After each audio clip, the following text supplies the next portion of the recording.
Sermon for the fourth Sunday of Easter 2022. The sheep that belong to me listen to my voice. I know them and they follow me. As you know, I spent 23 years in the Oldham and Ashton area before I came to the Promised Land, Bolton and Little Lever. And Oldham and Ashton are very close to the Pennines. In fact, the famous Pennine Way, the walk that cuts through the spine of England, is very close. There are 3 roads out of Oldham going north, and all of them bisect the Pennine Way at some point.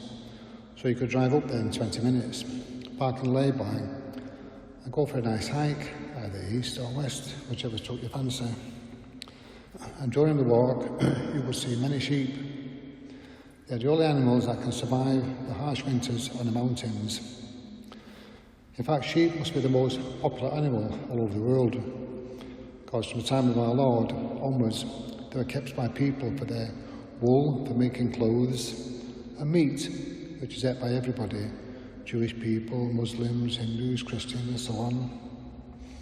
If you go on holiday to Wales and drive there, you'll see many sheep. So our Lord compared the people to sheep many times because he knew they would know what he was talking about. I used to marvel at the hardiness of the sheep, especially in winter, that they could survive such harsh weather.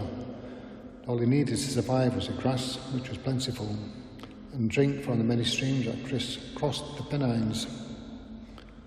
The second reading of today is from the book of the Apocalypse, written by St. John the Evangelist. He mentions a lamb there too, who sits on the throne. He says the lamb will be their shepherd, who will lead them to springs of living water. So the word lamb and sheep figure very prominently in the scriptures. The first reading of the Acts of the Apostles again shows the wonder and joy of the apostles as they preached the gospel with great courage and determination. It says they started to preach to the pagans because the Jewish authorities were arguing with them. And it says that the word of the Lord spread through the whole countryside.